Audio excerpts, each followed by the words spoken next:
अलवर जिले की होट सीट रामगढ़ विधानसभा पर भाजपा ने हिंदुत्व कार्ड खेलते हुए जय आहूजा को यहां से प्रत्याशी बनाया है। वहीं कांग्रेस ने यहां से जुबेर खान को टिकट दिया है। जय आहूजा हर जगह पर हर मंच से 3 दिसंबर के बाद अपराधियों को रामगढ़ छोड़ने की धमकी देने से भी पीछे नहीं रहते।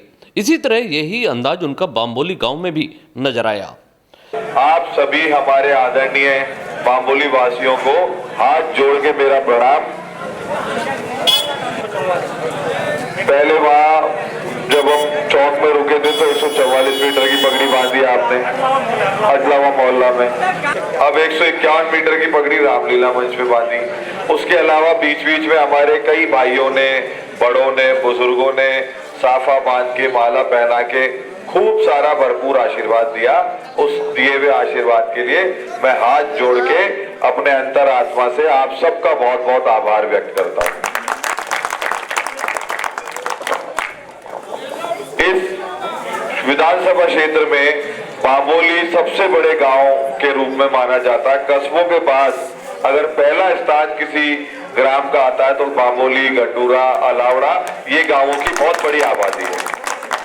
साथ में बाम्बोली इस तरीके का कस्बा है, इस तरीके का गांव है कि यहाँ की रीति नीति की, यहाँ की हवा पूरे इलाके की हवा को रोक भी देती है और यहाँ की हवा पूरे इलाके की हवा को बहा भी देती है। तो ये जो भारतीय जनता पार्टी का कारवां है, ये जो धर्म का कारवां है, ये जो समाज का कारवां है, ये जो राष्ट्रवाद का कारवां है, इस कारवां की अगवानी, इस कारवां के सारथी आप लोग बने बाम्बोली वाले। और हर बार की तरह हमारी जीत का सेहरा बाम्बोली के सिर बंधे, ये हमारी आपसे हाथ जोड़ के प्रार्थना है। जय आहूजा जिंदाबाद, जय आहूजा जिंदाबाद, जय आहूजा जिंदाबाद, बीजेपी जिंदाबाद। अब कई सारी बातें, हमारे कई युवा साथी यहाँ पे खड़े हैं। हरियाणा की खेल नीति बहुत जबरदस्त है, हरियाणा के काम करने का तरीका बहुत जबरदस्त है। इसलिए हरियाणा में गांव गांव में एथलीट, खिलाड़ी पैदा हुए और उन्होंने नौकरियां भी ली, मेडल भी लिए, रुपया भी कमाया, सम्मान भी लिया व्यक्तिगत खेलों के अंदर। मैं हमेशा अपने यहाँ के बच्चों को कहता हूँ, क्रिकेट खेल के समय बर्बाद मत करो। क्रिकेट में किसी का कैरियर नहीं बनता। बहुत पैसा, बहुत पॉलिटिक्स क्रिकेट में घुस गई है। ऐसे ही एक इनिशिएटिव के तहत हमने मेजर साहब कुछ अखाड़ों का पुनर्जीवन किया जहां हमारे बच्चे पहलवानी सीखें। हमने 2 बॉक्सिंग रिंग बनवाई है, अभी बन रही है, चालू हो जाएगी 5-7 दिन में। ये हमारा घर का आपके बाम्बोली का बच्चा खड़ा अभिषेक, अभिषेक इधर आ, ये शूटर है और ये शूटिंग की प्रैक्टिस भी करता है और नेशनल खेला हुआ है। अभिषेक और अभिषेक की टीम की मदद लेके रामगढ़ में मेवात की पहली शूटिंग रेंज हमने तैयार करा दी है। अपने बच्चों को पिस्तौल भी सिखानी है, आजा अभिषेक इधर आ। अपने बच्चों को पिस्तौल भी सिखानी है, बंदूक भी सिखानी है और पदक भी दिलवाने हैं। और वक्त पड़ जाए अगर किसी से आमने सामने का, तो ये जो रक्षा पंक्ति तैयार हो रही है, यही हमारे मंदिरों की सुरक्षा करेगी, यही हमारी बहन बेटियों की सुरक्षा करेगी, यही हमारी बस्तियों की सुरक्षा करेंगे और यही हमारे खेत खलिहानों की सुरक्षा करेंगे। हम दुनिया में किसी को भी ऐसे उंगली छूने, नष्ट करने, बर्बाद करने नहीं गए। हम बहुत प्रेम से जीवन जीने वाले लोग हैं। लेकिन जब कोई आपके घर आ जाएगा, जब कोई आपकी बस्तियों पे नजर डालेगा, जब कोई एक ऐसी विचारधारा को लेके चलेगा जो पूरी दुनिया में लूटपाट, गुंडागर्दी, बलात्कार, हत्याओं के लिए जाने जाते हैं, तो आप क्या करोगे? उस दिन की तैयारी आज और हर दिन करनी पड़ेगी। आपको वोट डालना है भारतीय जनता पार्टी को, ये हमारा हाथ जोड़ के निवेदन है। पर क्यों डालना है? उस साड़ोली में रहने वाले 15% हिंदुओं के लिए आपको वोट डालना है। नगड़ा बंजीरका में रहने वाले 10% दलित भाई जो हमारे हैं, खटीक भाई हैं और जाटव भाई हैं, उनके लिए वोट डालना है आपको। आपको शक्ति का संतुलन बना के रखना है। मैं मेल समाज में भी जाता हूं तो मैं सबको हाथ जोड़ के कहता हूं, आपकी बहन बेटी भी हमारी बहन बेटी है, पर आपको भी बराबरी से निभाना पड़ेगा। हमारी बहन बेटी को भी अपनी बहन बेटी मानना पड़ेगा। हमको किसी को नुकसान नहीं पहुंचाना, लेकिन हमको शक्ति और सत्ता का संतुलन बनाए रखना है। हमारे राज में कोई अनाचार आपने नहीं देखा ऐसा।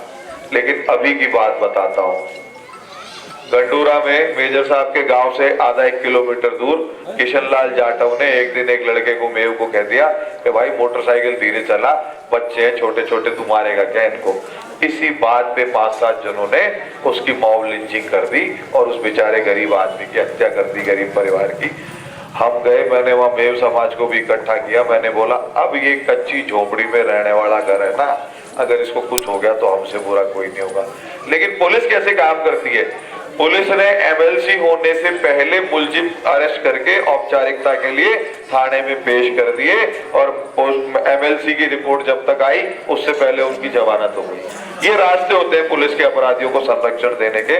तो मैं आपको इतना ही कहूंगा कि हम किसी के विरुद्ध नहीं है, लेकिन हम रामगढ़ में अपराध का अड्डा नहीं बनने देंगे। 3 दिसंबर की तारीख याद रखिए, 3 दिसंबर को नतीजा आएगा और 3 दिसंबर को प्रचंड बहुमत से आपकी सरकार बनने जा रही है राजस्थान में। जितने भी अपराधी आतताई अतिक्रमी है रामगढ़ में, मैं आपके रामलीला के मंच से भगवान राम की शपथ खाके ये घोषणा कर रहा हूं कि 3 दिसंबर तक या तो सुधर जाओ या फिर रामगढ़ छोड़ के भाग जाओ। 3 दिसंबर के बाद तुमको रामगढ़ में नहीं रहने देंगे। हमको सातों जात सभी धर्मों की बहन बेटियों की सुरक्षा चाहिए, हमको एक सुरक्षित वातावरण चाहिए। सुरक्षा के साथ समृद्धि आती है। कई बार बात होती है, हमारे कई मित्र है मेरे समाज के, यार तू यार गलत बात करे, बाबा की बुलडोजर की बात करे, गलत है। मैंने कहा आपके समझने का फर्क गलत है। मैंने 1 मिनट और लूंगा आप सबका। मैंने बोला वो सरकार थी यूपी में, न व्यापारी खुश था, अपहरण, लूट, डकैती, हत्या, सारे अपराध हो रहे थे। व्यापार करने वाले, काम धंधे वाले लोग यूपी छोड़ छोड़ के जा रहे थे। उसके बाद सरकार बदल गई, बाबा जी की सरकार आ गई। बाबा जी ने सारी चूड़ियां कस दी अपराधियों की। 8वें नंबर पे था 24 करोड़ का राज्य अर्थव्यवस्था में। आज पोजीशन ये है, भारत के 1 नंबर 2 नंबर में अर्थव्यवस्था यूपी की है।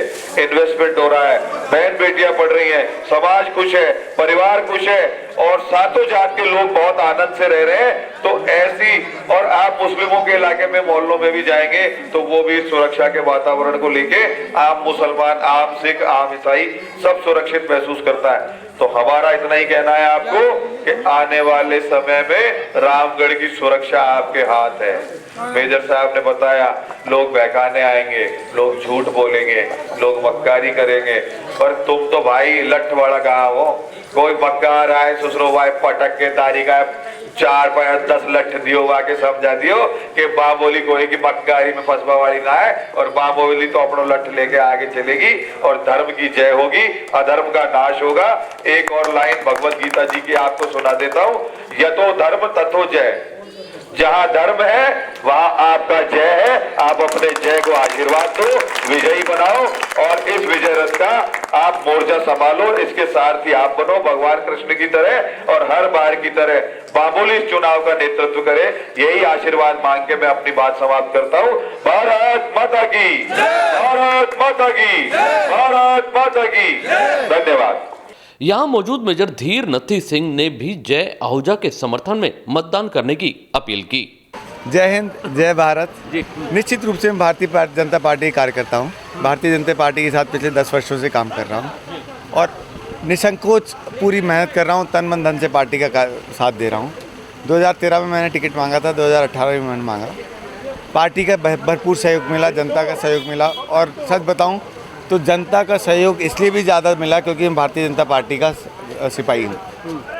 अब जब मैं कह रहा हूँ कि मैं सिपाही हूँ, भारतीय जनता पार्टी का सिपाही हूँ, तो जो मेरी रगों में खून है, जो मेरे को माँ बाप ने सिखाया है, जो मैं फ़ौज से सीख करके आया हूँ, वो तो स्पष्ट है कि जिसके साथ खड़े हो गए, जिसका चोला पकड़ लिया, जिसके कलर्स हमने ले लिए, हम उसके लिए जी जान से लड़ेंगे और साथ देंगे। क्या कहीं भ्रमित हो रहा है जाट समाज?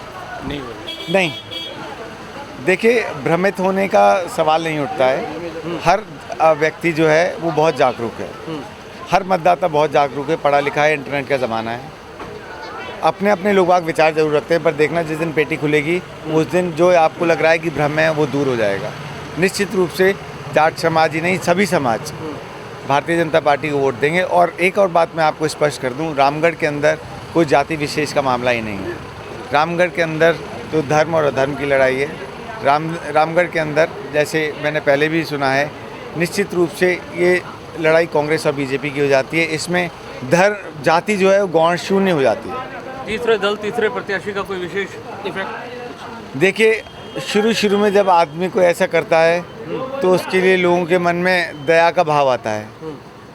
लोगों के मन में आता है कि अरे तो शरीफ है, अरे तो गरीब है। तो निवेदन मेरा ये है, भाई साहब, शरीफ तो हम भी हैं, गरीब हम भी हैं, पर हम कमज़ोर नहीं हैं। आप ठीक है विधायक बनना चाहते हैं, शराफत का चोला पहन करके बनना चाहते हैं, अच्छी बात है, पर साथ में बहादुर भी होना पड़ेगा, साथ में शक्तिशाली भी होना पड़ेगा, साथ में आपको इतनी मन की शक्ति हो कि आप निर्णय ले सकें, निर्णय लेने की शक्ति होनी पड़ेगी। क्या आपको लगता है वो मुद्दों पे लड़ नहीं पाए क्षेत्र में अपने? देखिए, जिनकी आप चर्चा कर रहे हैं पिछली बार की प्रत्याशी हैं, उनको जनता ने 72,000 वोटों का ताज पहनाया था। कोई कम जीत नहीं थी। 72,000 वोटों में लोगों की हार जीत हो जाती है। अगर कोई व्यक्ति 72,000 वोट ले लेता है और उसके बाद वो पिछले 5 वर्षों में कोई हमें एक ऐसा मुद्दा विशेष बता दे जिसके लिए उन्होंने जनता से लड़ाई लड़ी, जिनके लिए उन्होंने सरकार के खिलाफ लड़ाई लड़ी, सच्चाई के लिए लड़ाई लड़ी, न्याय के लिए लड़ाई लड़ी, तो मैं वो देखिए, और अपना अपना व्यक्ति विशेष का मर्यादा है। कोई जिसको माफ़ बोले, उसके बाद अगर अपना वो नहीं मिले, उसके हक ना मिले, मैं बोलूं मेरे साथ क्या हुआ, मैंने भी तो वही काम किया। पर अगर मैंने समाज के बीच में, जनता के बीच में पार्टी के लिए वचन दिया था कि जो भी पार्टी निर्णय लेगी मैं उसके साथ रहूँगा, तो व्यक्ति विशेष में इतनी ताकत होनी चाहिए कि अपने निर्णय पर खड़ा रह सके। Thank you.